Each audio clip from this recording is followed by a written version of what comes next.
Assalamualaikum warahmatullahi wabarakatuh. Kembali lagi bersama saya dalam aksi nyata modul 1.4, yaitu mengenai penyebaran, pemahaman, dan penerapan pengalaman budaya positif oleh Oktavioni, CGP Angkatan 10, SDN 12 Pahambe, Kabupaten Agam. Di bawah bimbingan Ibu Martini sebagai fasilitator dan Bapak Hendra Noviandi sebagai pendamping praktik. Latar belakang dari aksi nyata ini adalah prinsip pendidikan, yaitu terwujudnya merdeka belajar sesuai karakter murid dan selaras dengan kebutuhannya berdasarkan ajaran agama, budaya, dan nilai-nilai kebangsaan.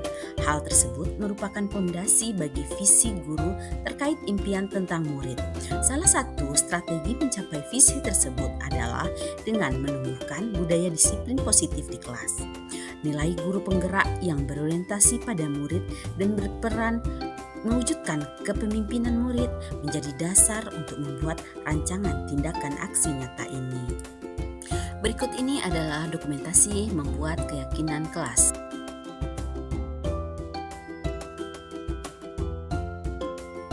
Inilah sosialisasi budaya positif yang telah saya laksanakan pada rekan guru di sekolah tempat saya mengajar. Nah, Bapak Ibu, alhamdulillah kita berkumpul pada kesempatan kali ini untuk mensosialisasikan penyebaran pemahaman dan penerapan pengalaman budaya positif di sekolah kita. Kebetulan saya sebagai CGP Angkatan 10 di SD kita 12 Kabupaten Kabupaten. Nah, Bapak Ibu semuanya, apa itu budaya positif? Bagaimana budaya positif? Akan kita lihat lebih jauh lagi, akan kita kupas lebih dalam lagi dalam sosialisasi kita kali ini. Nah, baiklah Bapak Ibu. Nah, apa itu budaya positif? Budaya positif adalah merupakan perwujudan dari nilai-nilai keyakinan universal yang diterapkan di sekolah. Budaya positif dapat mendorong murid untuk berpikir, bertindak, dan menciptakan sebagai proses memerdekakan dirinya sehingga murid mampu mandiri, penuh hormat, dan tanggung jawab. Budaya positif ini adalah sesuatu yang kita inginkan dari nilai-nilai kita, dari keyakinan kita yang akan kita terapkan di sekolah kita ini. Mau jadi apa kita, mau ingin seperti anak kita, nah kebiasaan bagaimana, keyakinan yang bagaimana, nah inilah yang akan kita gali, akan kita buat nanti di sekolah kita ini.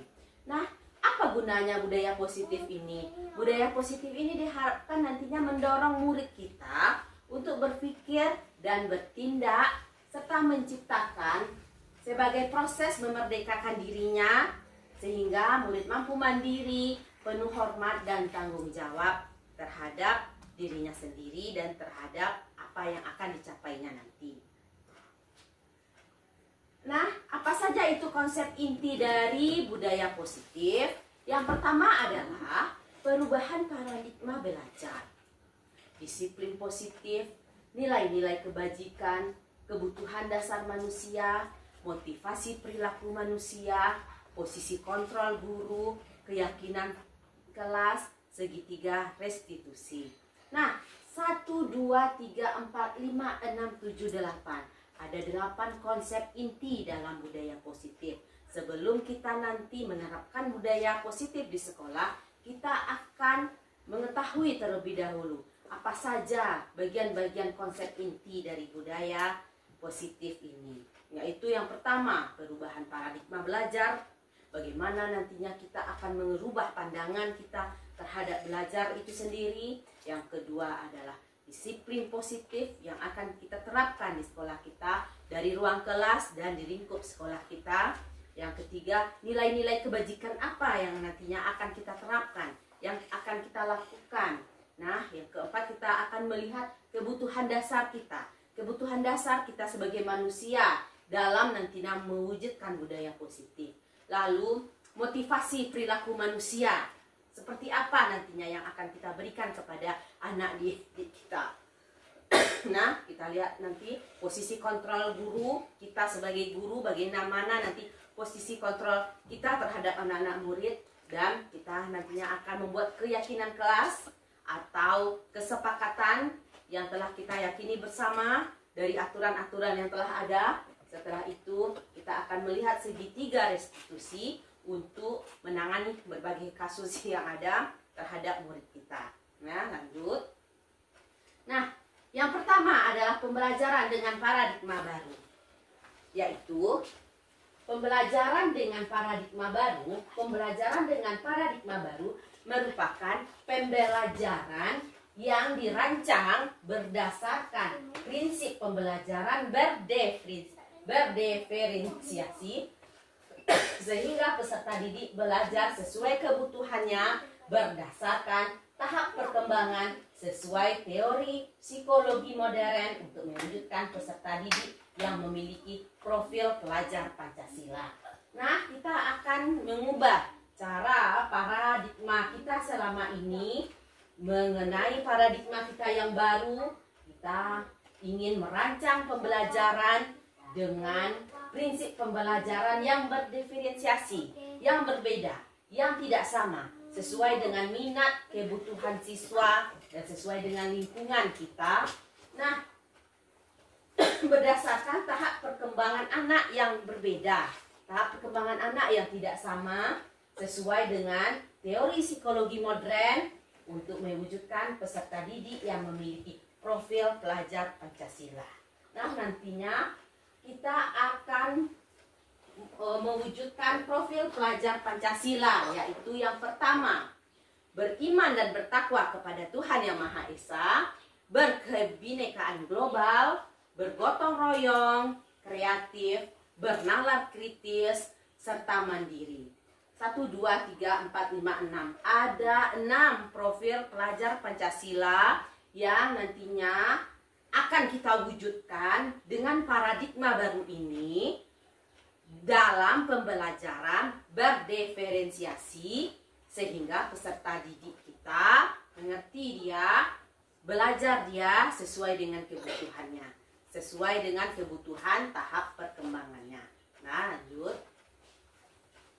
Nah, ada di sini miskonsepsi tentang teori kontrol.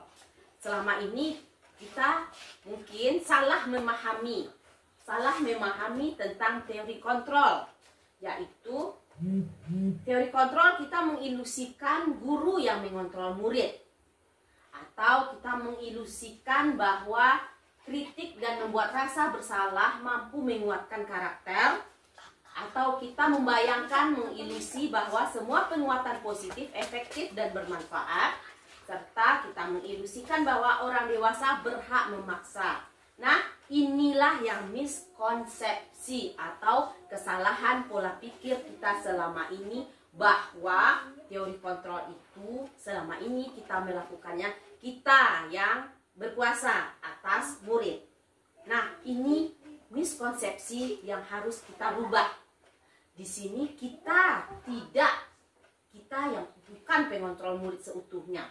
Kita harus semampunya kita jangan sampai menimbulkan rasa bersalah untuk menguatkan karakter, dan kita tidak boleh memaksa apa yang ada pada kita terhadap anak didik kita, serta untuk menguatkan positif efektif yang bermanfaat.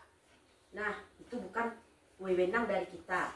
Maksudnya tidak ada paksaan dari kita. Kita bukan yang mengontrol semuanya. Nanti akan kita lihat lebih jauh miskonsepsi tentang teori kontrol, bagaimana seharusnya kita bertindak, bagaimana seharusnya kita sebagai seorang guru. Lanjut. Nah, ini teori kontrol menurut Dr. William Glasser. Tadi kita sudah menemukan, sudah tahu kita ada miskonsepsi.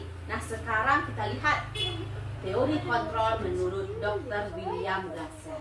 Nah, teori kontrol menyatakan bahwa semua perilaku memiliki tujuan, bahwa terhadap perilaku yang tidak disukai.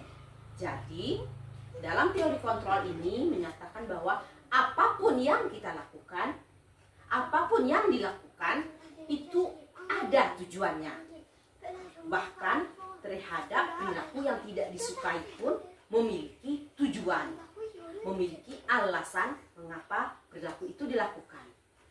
Nah, yang kedua, dalam jangka waktu tertentu, kemungkinan murid akan menyadari bahwa dirinya sedang dikontrol lewat penguatan positif dan mencoba untuk menolak bujukan kita, atau bisa jadi murid tersebut menjadi tergantung pada pendapat sang guru untuk berusaha.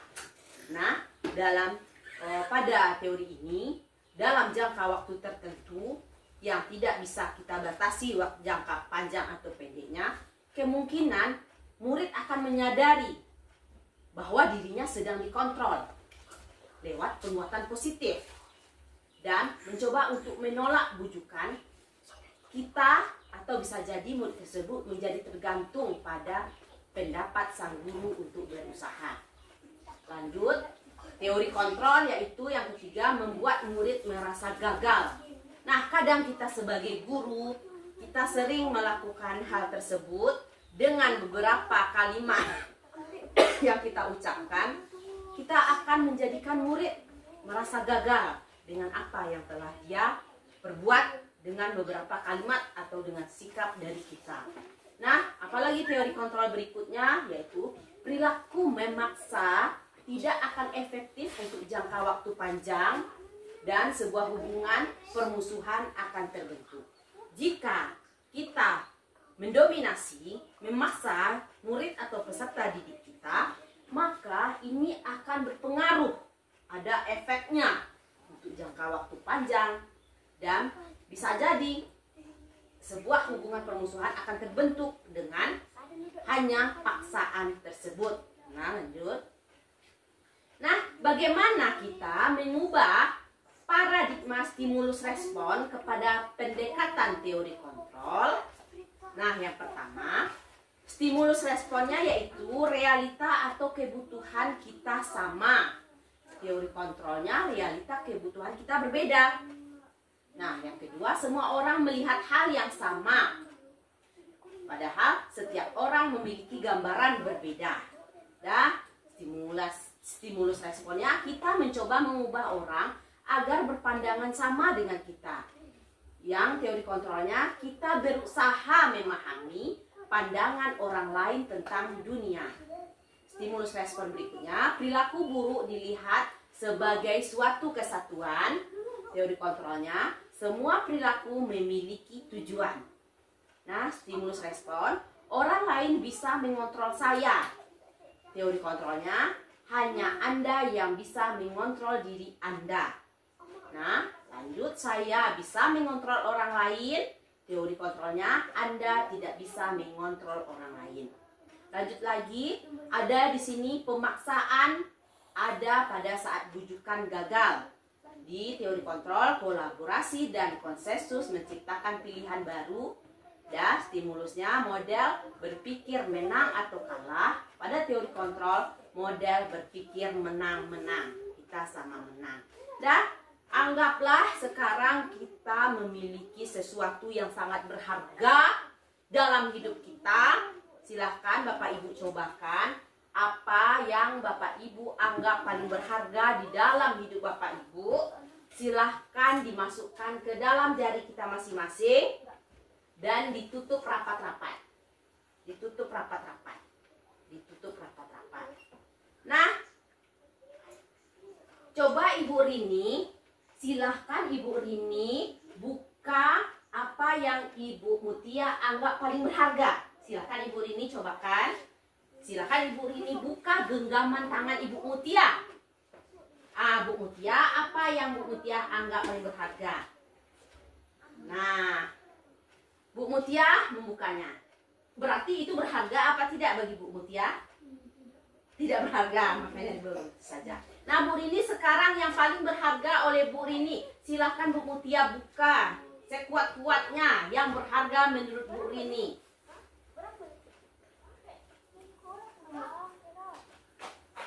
Bisa Bu Mutia? Tidak Bu. Nah, karena itu merupakan suatu hal yang berharga menurut Bu Rini. Jadi, menurut teori kontrol ini, kita memiliki sesuatu dalam diri kita. Hanya kita sendiri yang berhak membuka atau menutupnya, bukan dorongan dari orang lain. Hanya kita yang berhak, kita mau atau tidak. Nah, itu menurut stimulasi dan respon pendekatan kepada teori kontrol. Jadi, yang berhak mengontrol diri kita sendiri adalah kita. Yang bisa memerintah diri kita sendiri adalah kita. Yang ingin kita lakukan atau yang tidak ingin kita lakukan adalah kita. Nah, itu dia nanti kolaborasi bisa dengan ikutan, bisa dengan rayuan, baru bisa kita melakukannya. Tidak dengan paksaan. Udah lanjut. Nah, disiplin positif. Apa itu disiplin positif? Nah, akan kita lihat. Disiplin berasal dari kata disiplina, yang artinya belajar. Nah, disiplin diri juga mempelajari bagaimana cara kita mengontrol diri kita dan bagaimana menguasai diri untuk memilih tindakan yang mengacu pada nilai-nilai kita berbagi.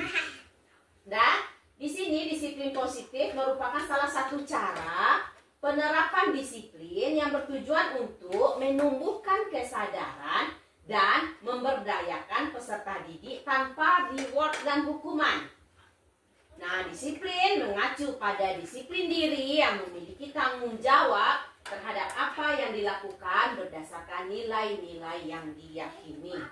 Nah, disiplin mengontrol diri, menguasai diri, memilih tindakan yang mengacu pada nilai-nilai yang dihargai. Nah,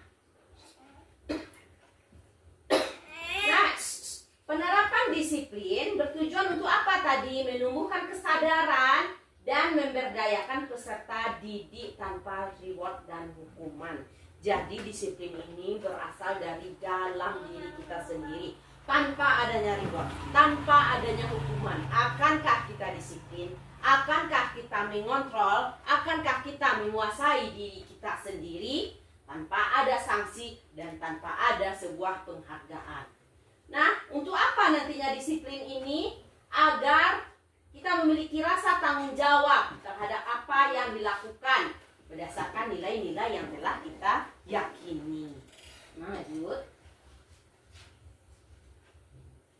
Nah, disiplin positif sebagai pendidik, kita sebagai guru, tujuan kita adalah menciptakan peserta didik yang memiliki disiplin diri sehingga mereka berperilaku yang mengacu pada nilai-nilai kebajikan universal dan memiliki motivasi intrinsik dari dalam diri dalam perubahan perilaku ke arah yang lebih baik. Jadi, bukan kita yang mengubah diri siswa kita, tapi perubahan ke arah nilai-nilai kebajikan yang universal itu berasal dari diri murid-murid kita sendiri, diri peserta didik kita sendiri, tanpa dia diiming-imingi oleh reward, tanpa dia ditakuti oleh sanksi dan hukuman. Nah, nilai itu akan datang dari dirinya sendiri. Lanjut. Dah, nilai-nilai kebajikan universal akan kita lihat apa saja itu nilai-nilai. Contoh nilai kebajikan universal. Dah, contoh nilai kebajikan institusi atau organisasi. Yang pertama, profil pelajar Pancasila. Ada 6 profil pelajar Pancasila yang kita harapkan tadi peserta didik kita menjadi peserta didik sesuai dengan nilai-nilai kebajikan universal. Nilai kebajikan apakah itu? Beriman dan bertakwa kepada Tuhan Yang Maha Esa dan berakhlak mulia. Nanti kita harapkan anak-anak kita bisa mengaplikasikannya tanpa rasa yang datang dari luar, tapi rasa dari dalam dirinya sendiri untuk dia bagaimana hubungan keimanannya kepada Tuhannya, bagaimana dia beriman dan bertakwa. Kita akan melihat bagaimana sholatnya, kita akan melihat bagaimana ucapannya, perilakunya telah sesuaikah dengan keimanan dan ketakwaan ketakwaan kepada Tuhan. Nah, setelah itu mandiri. Bisakah peserta didik kita ini nantinya mandiri? Akankah peserta didik kita ini nantinya dia akan percaya pada dirinya sendiri? Nah, lalu dia akan bernalar kritis. Saat nanti ada pemecahan-pemecahan masalah dalam pembelajaran atau soal-soal, apakah bisa anak kita bernalar sendirinya? Tidak lagi kita sebagai kontrol yang memaksa, tapi anak kita akan mencari jawaban-jawaban dalam pembelajarannya secara bernalar kritis. Nah, ada lagi kebinekaan global, bagaimana dia nantinya akan menghadapi teman sesamanya. Apakah dia akan membeda-bedakan temannya? Apakah dia akan tidak menyukai teman yang berbeda dengan dia? Nah, lalu adanya gotong royong, kita mengharapkan nilai kebajikan gotong royong ini dikuasai oleh anak kita, gotong royong di lingkungan kita, gotong royong dalam kebaikan. Nah, setelah itu mereka nantinya akan menjadi anak-anak yang kreatif, yang memiliki ide-ide inovasi yang baru. Nah, IBO Primaries atau program PGP yaitu menyampaikan bahwa nilai kebajikan universal itu adanya toleransi, adanya rasa hormat, integritas, mandiri, menghargai, antusias, empati, keingintahuan, kreativitas, kerjasama, percaya diri, serta komitmen. Inilah nilai-nilai kebajikan menurut PGP. Nah, yang tadi nilai kebajikan menurut profil pelajar Pancasila, ini nilai kebajikan menurut PGP, dan ada lagi nilai kebajikan menurut The Seven Essential Virtues atau Building Moral Intelligence, yaitu empati, suara hati, kontrol diri, rasa hormat, kebajikan, toleransi, dan keadilan. Nah, inilah nilai-nilai kebajikan universal dalam budaya positif yang akan kita jadikan kebiasaan kepada para peserta didik kita. Lanjut. Nah, ada kebutuhan dasar kita sebagai manusia. Kebutuhan apakah? Kebutuhan dasar merupakan kebutuhan yang dibawa dalam diri seorang, yang telah ada dalam diri kita, menjadi dasar dari kebutuhan kita. Seorang yang membuat hidupnya secara fisik dan mental dapat mencapai keseimbangan. Hal ini bertujuan untuk mempertahankan hidup dan kesehatan. Jadi kebutuhan dasar kita adalah untuk mempertahankan kehidupan dan kesehatan. Seluruh tindakan manusia memiliki tujuan tertentu. Semua yang kita lakukan adalah usaha terbaik untuk mendapatkan apa yang kita inginkan, untuk memenuhi suatu atau lebih satu kebutuhan dasar kita. Murid kita memiliki tujuan, adanya rasa ingin mandiri, memiliki pilihan, dan mencoba hal baru. Lalu apalagi? Ada kebutuhan akan kesenangan berupa bermain, humor, antusiasme, dan tertawa. Inilah kebutuhan dasar kita sebagai manusia yang apabila salah satunya tidak kita penuhi, maka akan berdampak pada diri kita, berdampak pada lingkungan kita, dan berdampak pada kehidupan kita. Nah, akan kita lihat lebih jauh, akan kita teliti lebih dalam lagi apa saja kebutuhan-kebutuhan ini. Lanjut. Nah, ada lagi nantinya motivasi perilaku. Motivasi yaitu yang berasal dari dalam diri kita, dan motivasi yang berasal dari luar diri kita. Apa itu motivasi ekstrinsik yang berasal dari luar? Yaitu untuk menghindari ketidaknyamanan atau hukuman, adanya untuk mendapatkan imbalan atau penghargaan dari orang lain. Kalau yang motivasi dari diri sendiri yaitu untuk menjadi orang yang mereka inginkan, dan menghargai diri sendiri dengan nilai-nilai yang mereka percayai. Nah, itu motivasi manusia. Nah, lanjut. Nah, sekarang tadi adanya motivasi yang berasal dari orang lain, yaitu hukuman. Kita termotivasi untuk tidak terencana atau tiba-tiba. Murid tidak tahu apa yang akan terjadi atau tidak dilibatkan. Ini bersifat satu arah dan ini berupa hukuman fisik atau verbal. Terus adanya konsekuensi terencana, disepakati sesuai dengan peraturan murid, tetap membuat tidak nyaman, sikap guru selalu memonitor murid. Yang ketiga adalah ini apa itu perbedaan antara hukuman, konsekuensi, dan restitusi. Antara hukuman, konsekuensi, dan restitusi itu sangat berbeda sekali. Kita terhadap peserta didik harusnya menghindari apa yang hal-hal yang akan berdampak negatif dan apa yang akan berdampak baik pada diri siswa. Yang pertama tadi hukuman. Kalau hukuman itu sifatnya tidak terencana, tiba-tiba. Misalnya anak sedang lari, hop, push up. Nah, itu hukuman tiba-tiba, tidak direncanakan. Dan murid tidak tahu apa yang akan terjadi. Jika dia datang dan akan kita marahkan, dia tidak tahu apa hukuman apa yang akan diberikan kepadanya. Nah, bersifatnya satu arah, hanya kita sebagai pemberi hukuman. Nah, berupa hukuman fisik atau verbal. Apa itu? Baik itu perkataan kita atau perbuatan kita yang bisa menghukum mereka. Nah, ada lagi ini seharusnya tidak. Hukuman tidak boleh diberikan, seharusnya tidak perlu diberikan. Ada lagi konsekuensi. Kalau konsekuensi itu sifatnya terencana atau disepakati. Nah, bagi anak ibu yang berkata kotor, apa yang konsekuensi yang akan kita lakukan? Nah, kita akan membayar denda, Bu. Nah, itu terencana atau disepakati terlebih dahulu, baru peraturan itu dilaksanakan. Nah, ada lagi yaitu murid tetap dibuat tidak nyaman. Walaupun telah kita rencanakan, tapi tetap itu efeknya tidak nyaman bagi murid kita.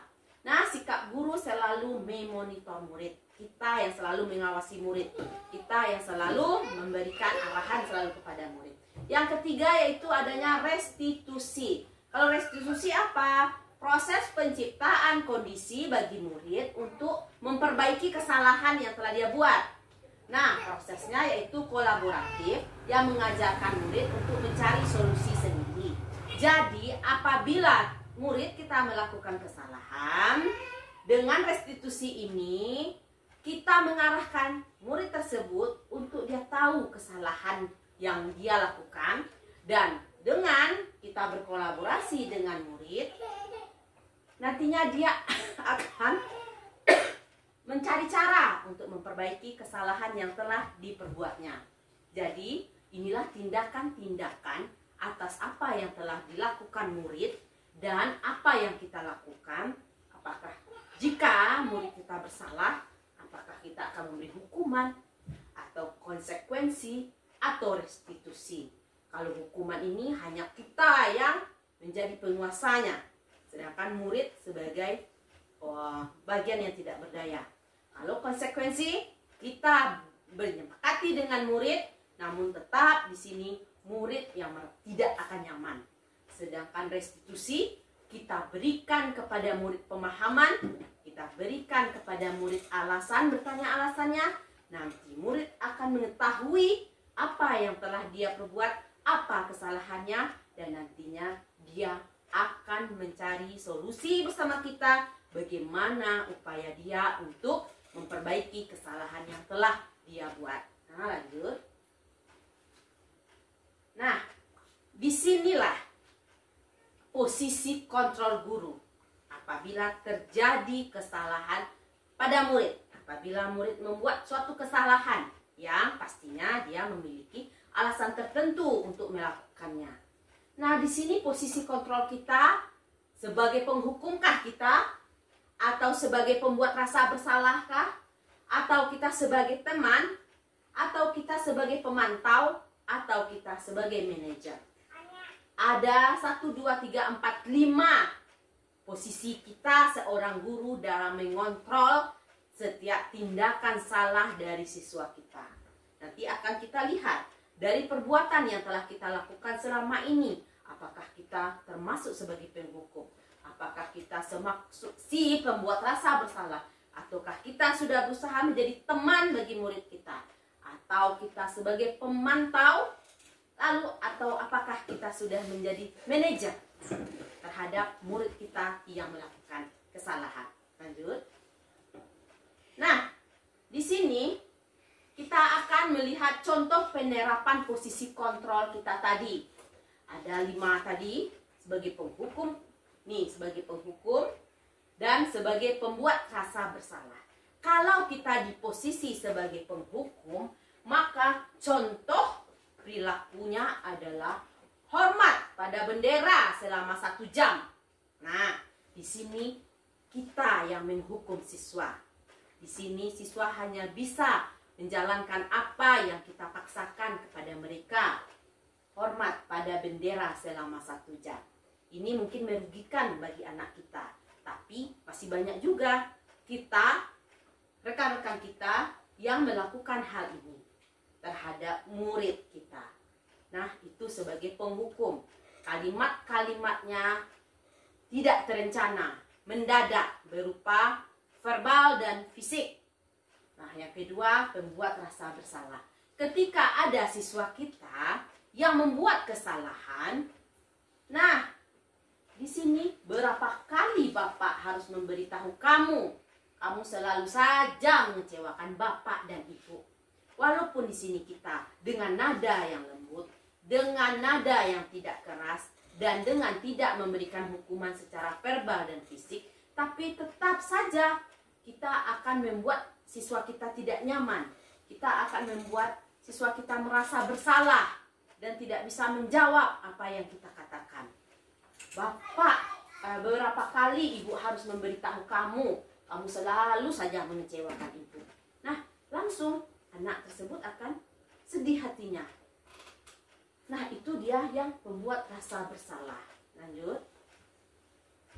Nah, kalau sebagai teman, apabila siswa kita membuat suatu kesalahan, di sini kita menerapkan posisi kontrol kita sebagai teman. Yuk, ayo duduk. Ikuti aturan sekolah. Tolong bantu Ibu. Ya, sekali ini saja. Ya sudah, tidak apa-apa. Lain kali jangan berbuat seperti itu lagi ya. Itu sebagai teman. Kita mengajak anak kita yang telah berbuat salah dengan berbicara dari hati ke hati. Kita tanyakan nanti, ya sudah tidak apa-apa, memang semua orang pernah berbuat salah. Nah, lain kali jangan berbuat seperti itu lagi ya. Nah, di sini nantinya siswa kita tidak ada tekanan dalam jiwanya. Dia akan merasakan nyaman dengan kita karena dia merasa kita adalah temannya. Dah, ada lagi sini sebagai pemantau. Kalau di sini sebagai pemantau, kamu sudah melanggar aturan sekolah. Kamu tahu konsekuensinya. Setelah upacara bendera, kamu beli atribut di koperasi dan jangan diulangi lagi. Ini contoh bagi anak kita yang melanggar aturan seperti tidak pakai topi atau tidak pakai dasi. Saat kita melihat anak kita berbuat salah, kita mengambil contoh posisi kontrol sebagai pemantau. Kalau sebagai teman tadi, kita tidak menyakiti perasaannya, namun di situ tidak ada konsekuensi, tidak ada apa yang harus dilakukan anak tersebut. Dia hanya, ya tidak apa-apa, besok jangan diulangi lagi. Hanya sebatas itu saja. Nah, kalau pemantau ada penekanan, konsekuensinya harus dilakukan, aturannya harus ditegakkan, itu sebagai pemantau. Dan lanjut. Nah, kalau sebagai manajer, apakah kamu tahu di mana letak kesalahanmu? Kita tanyakan kepada siswa kita. Kesalahan apa yang telah ia buat? Apa pelanggaran yang telah apa peraturan yang telah dilanggarnya? Nah, berasal dari dirinya sendiri dahulu. Dia tahu akan kesalahannya. Nah, kira-kira bagaimana kamu akan memperbaiki kesalahanmu dan anak sendiri yang akan mencari solusi atas apa yang telah dibuatnya, kesalahan tersebut. Kalau tadi sebagai pemantau kita, kamu tahu konsekuensinya kan? Nah, pergi ke korporasi beli, masih kita di situ yang mengontrol, masih kita yang posisinya. Tapi kalau sudah manajer, kita berikan dia pemahaman, kita tanya apa letak kesalahannya, dia akan memikirkan sendiri, dia akan mencari sendiri kesalahannya dan bagaimana kamu memperbaiki.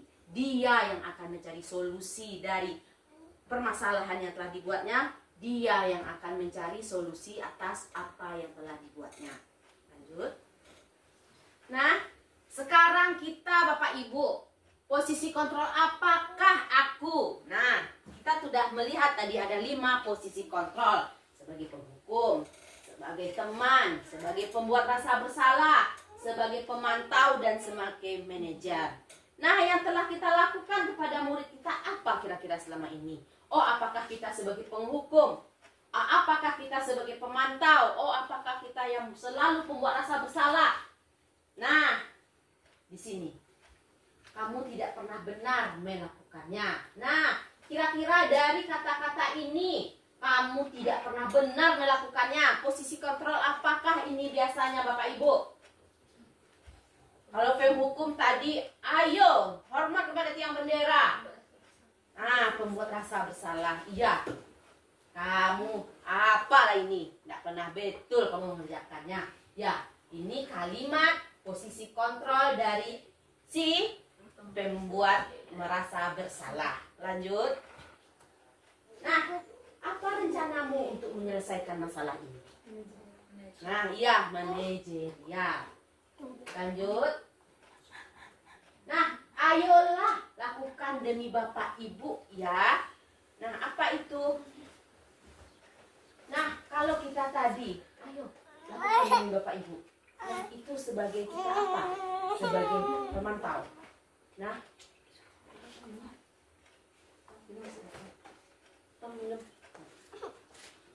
ayo. Kosong nggak?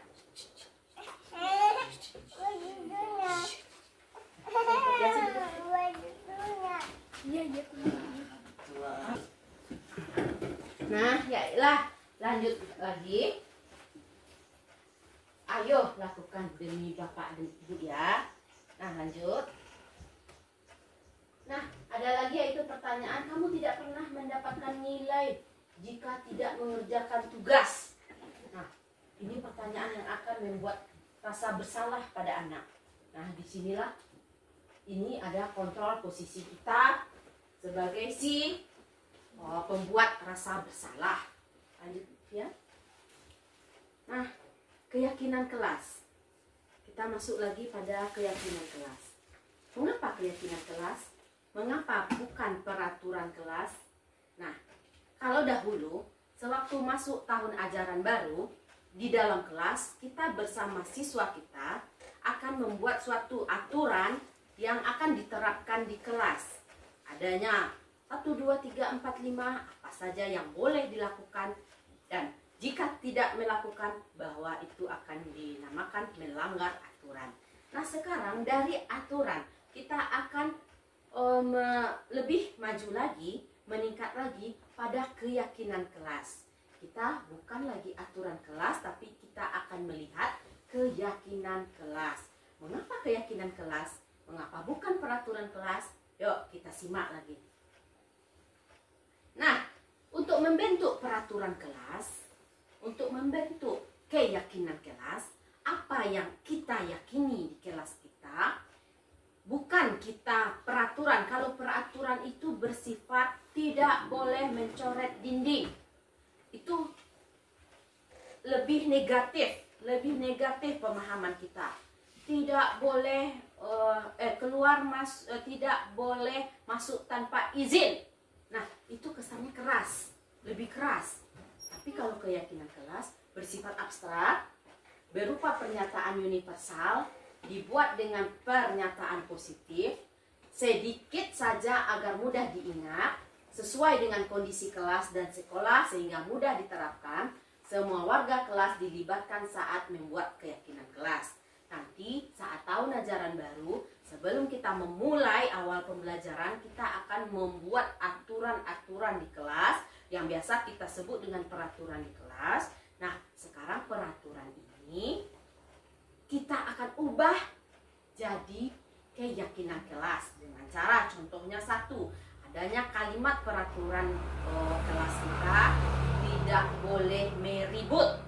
Akan kita tukar dengan kata-kata yang lebih positif, yang universal. Apa itu contohnya? Menjaga ketertiban. Kami akan menjaga ketertiban. Nah, jadi apabila ada contoh peraturan yang tidak boleh meribut, kita tukar dengan sebuah keyakinan, kami akan menjaga ketertiban. Nah, jadi nanti semua warga kelas akan kita buat dulu peraturan. Kita buat dulu, silahkan ajukan apa saja yang anak ibu inginkan. Kelas kita ingin seperti apa? Kita buat aturan. Kita tukar kata-kata aturan tadi yang negatif kita jadikan positif. Tidak boleh marah-marah. Kita tukar, tidak boleh marah. Kita tukar dengan kami akan selalu saling sayang menyayangi. Nah, itu lebih positif, itu lebih indah terdengarnya. Itulah keyakinan kelas. Karena kami akan, berarti dia akan berasal dari keyakinan di dirinya. Kalau tidak boleh marah-marah, itu berarti ada aturan yang melarangnya untuk marah-marah.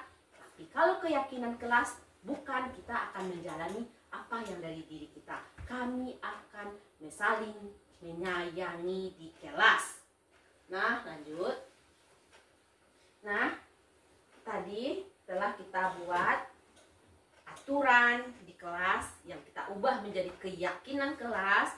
Nah, setelah itu jika ada kasus, ada pelanggaran atau ada tindakan dari siswa kita yang salah, kita bisa menanganinya dari beberapa, ini contohnya. Segitiga restitusi adalah metode untuk menangani anak, masalah yang terjadi pada anak.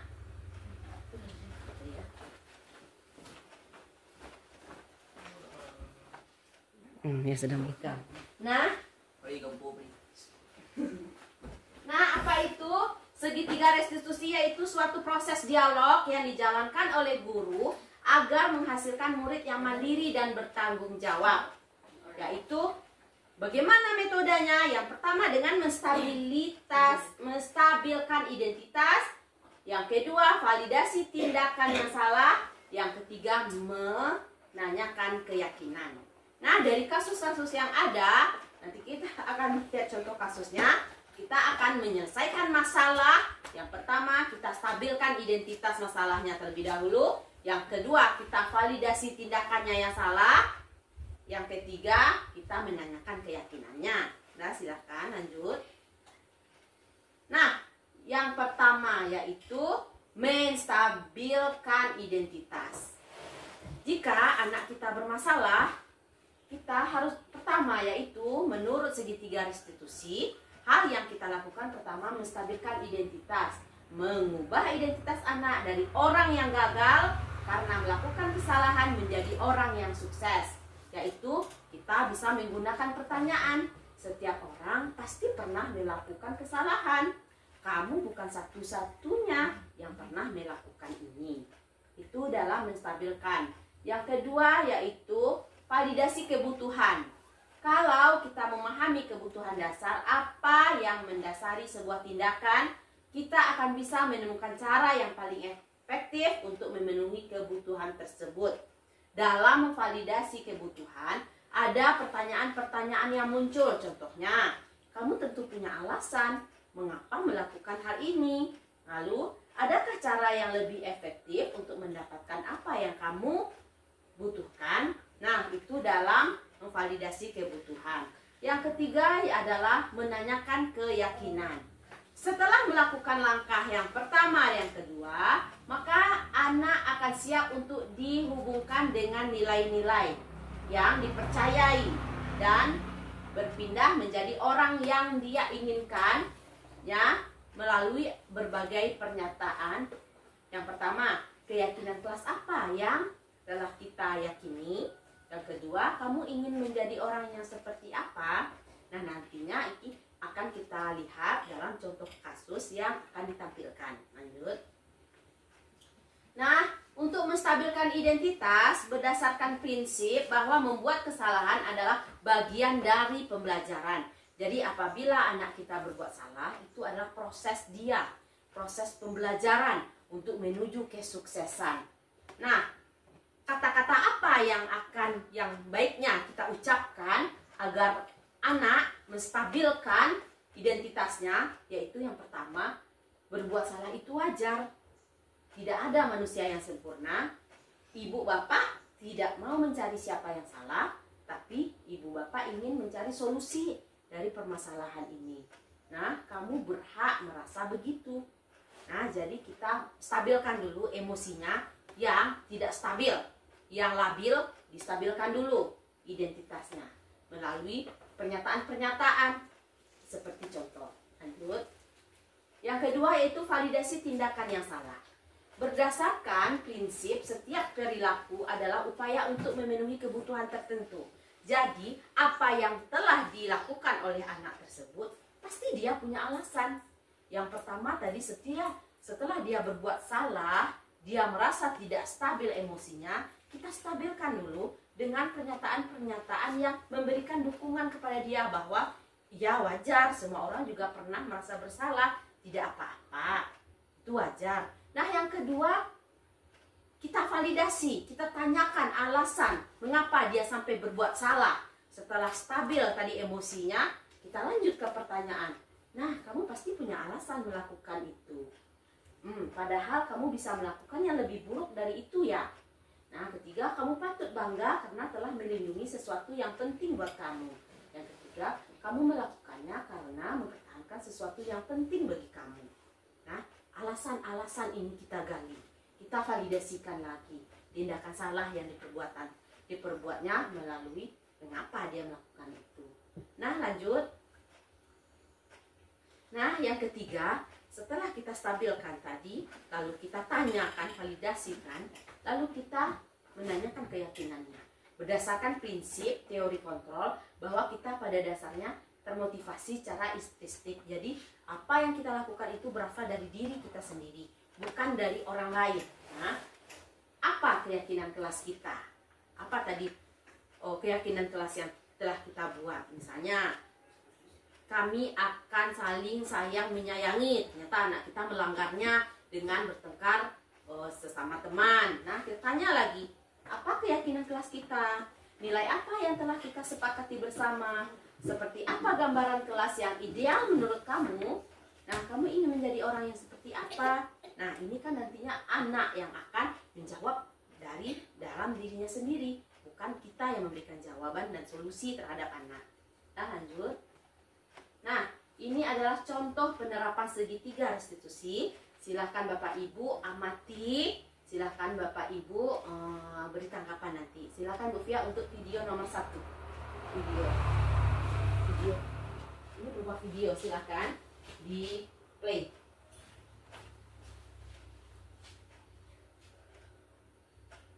Suaranya bisa.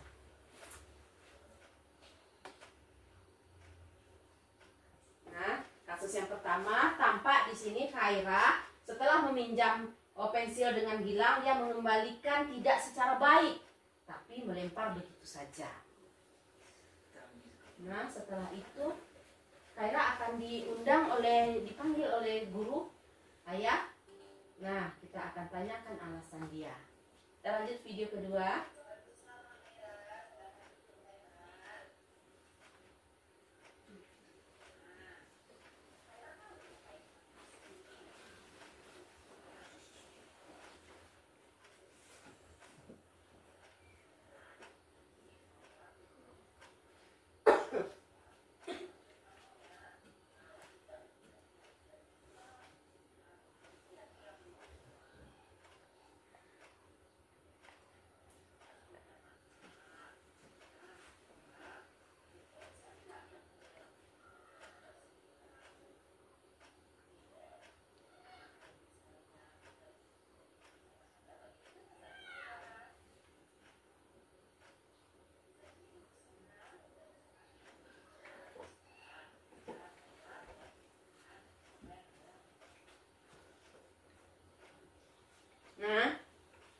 itulah tadi contoh penerapan segitiga restitusi. Yang pertama, tampaknya kasus. Yang kedua, sepertinya ini sebuah permasalahan yang terjadi. Yang ketiga, kita memanggil anak yang bermasalah tadi. Dan kita menerapkan segitiga restitusi. Yang pertama, kita validasi identitasnya dulu. Yang kedua, kita menanyainya lebih dalam. Yang ketiga, kita akan menanyai keyakinan kelas yang telah kita sepakati bersama. Nah, lanjut.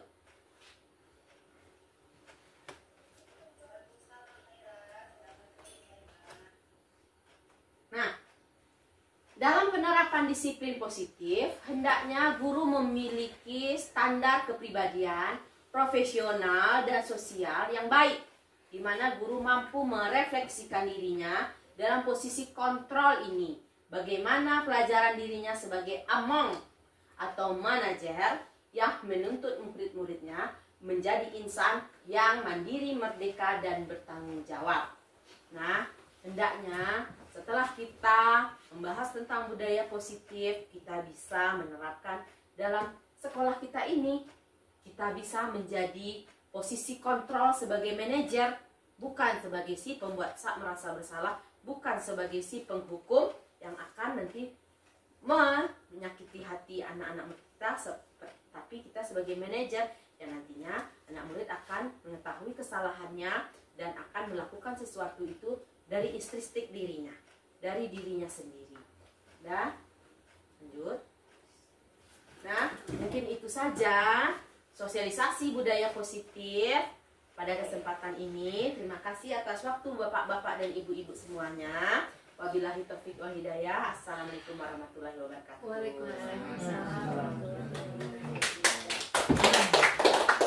Nah, sebelumnya Bapak Ibu, sebelum kita tutup, apakah kita buka sesi tanya jawab? Apakah ada Bapak Ibu yang bertanya? Tidak, dan jika tidak, terima kasih banyak atas kesempatan kali ini.